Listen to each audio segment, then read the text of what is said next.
The Course in Miracles says forgiveness is an illusion, but it's the illusion that leads beyond illusion. It's the illusion that leads beyond illusion. Yeah. Because it's an illusion, because it's still something we're going through in this world, but it takes us into the world beyond this world, which is beyond concept. But let's talk about Jesus in terms of that, okay? Right. So you and I might have lunch, and I tell you, I'm really pissed because such and such happened. And you might look at me and go, you're bigger than this. Come on, give it up. Come on. And I go, thank you for saying that. That's exactly what I needed. But it might be something where it's not so simple as just lighten up. It was a serious wound. It was a serious betrayal. It was a serious undermining. It was a serious theft. It was a serious hurt, okay? But the principle is the same. I have to be willing to get off that cross. I have to be willing to see it differently. So if it's such a trigger or a wound that it's like I can't do it myself, you say to Jesus, okay. No, I know you're all perfect and stuff, and like you're completely actualized in pure perception. And I know that miracles occur when the mind is purified. I'm not there, okay? I think what she did to me or what he did to me, blah, blah, blah. But I'm willing to see it as you did. So he says in the Course, my mind joined with your mind can shine away the ego. So you say to Jesus, all right, I'm willing. I'm willing to see her the way you see her, to see him, to hear him, to experience this on the other side in the resurrected state. So then Jesus is over here, and Jesus says, okay, great. And he looks at the person and he goes, I don't know, I like her. Right? He's like, I like her. And you go, well, I'd be willing to like her. And he says, allow me in. Allow me in. And there's a story. I wrote it in one of my other books, but to me, many years ago, and I think it was in the 1980s, but I remember it when it was because I was getting acrylic fingernails. And there was a woman who came to my lectures, and she did these acrylic fingernails, and I would go to her house. I went there one day, and she had some girlfriends there, and they were all talking, and I didn't know these people. I'm just having my nails done, and these women are talking, and there's this one woman who, when she speaks, is like fingernails on a blackboard for me.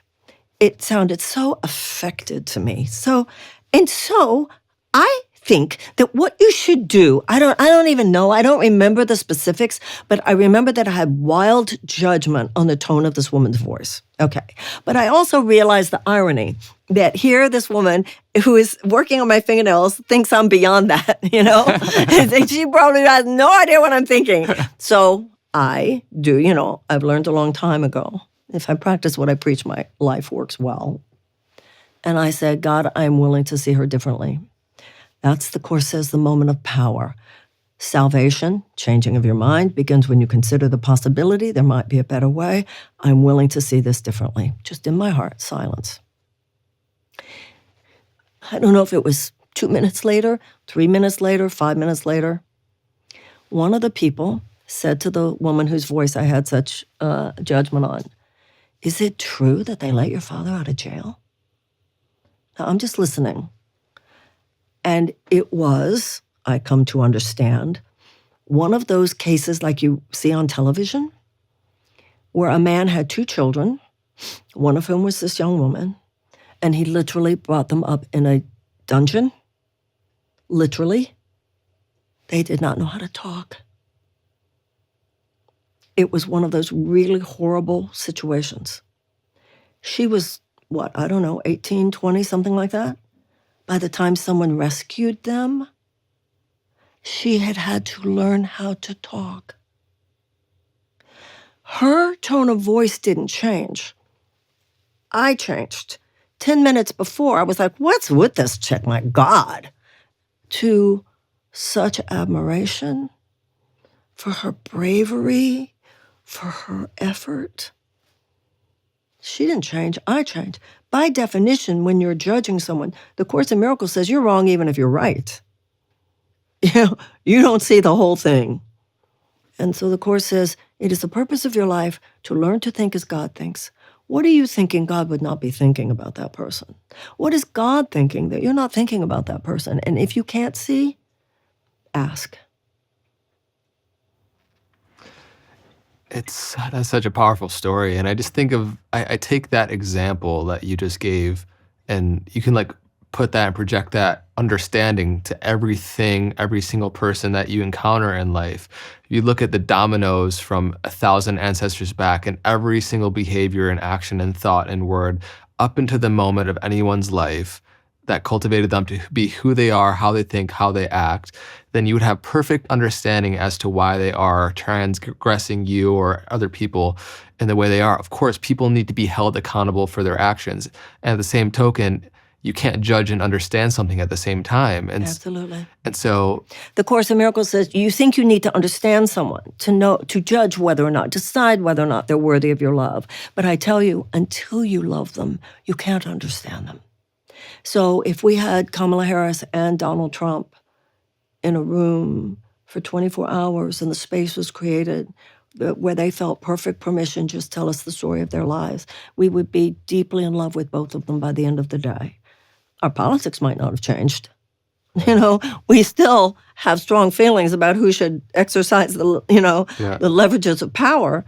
But I think that's what's so much worse today. Nobody gives anybody the benefit of the doubt today.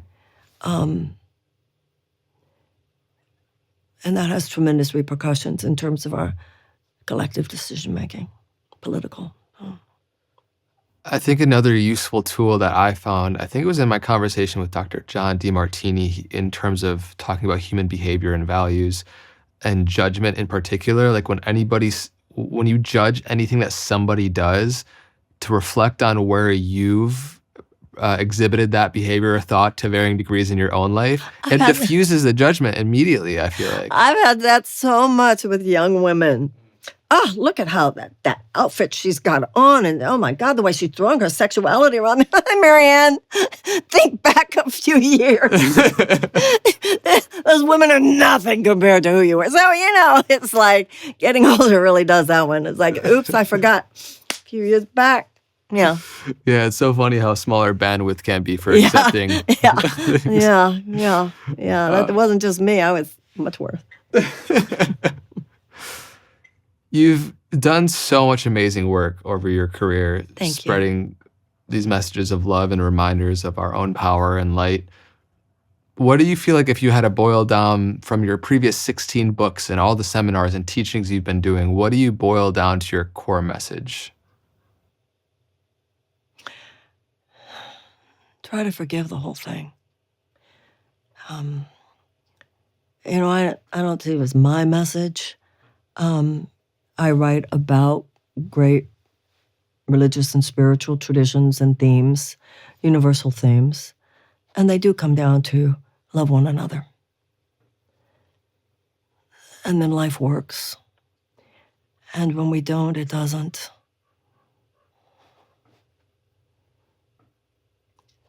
Once again, I think when he says in the Course, my way is not difficult, it's just different. It's simple enough, but life is complicated. When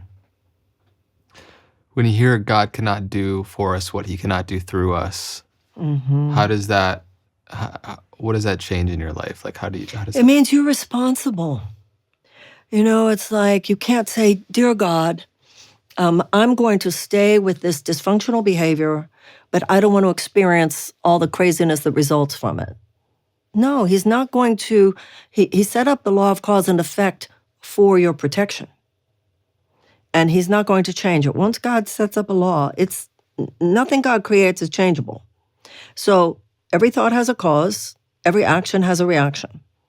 So I can't say, God, make this wonderful, unless I'm willing to say, God, show me my part in this. I am willing to change on the level of cause. And that's what he says. Jesus says, in the Course, he says, I can't, just change the effects in your life. But if you will allow me to, and if you will request it so that I'm not violating your free will, I will help you on the level of cause. I will help you change your mind. I will help you change your mind. And I'm also going to put a magnifying glass on the places where you're not yet the person I need you to be. So it's, a spiritual detox is like a physical detox. Stuff has to come up in order to be released. But that's how we become, like you said, the hidden jewel of who you are behind all that. It's a mask. We grow masks, and they harden. They become emotional and psychological postures, and they hide the truth of who we are too often.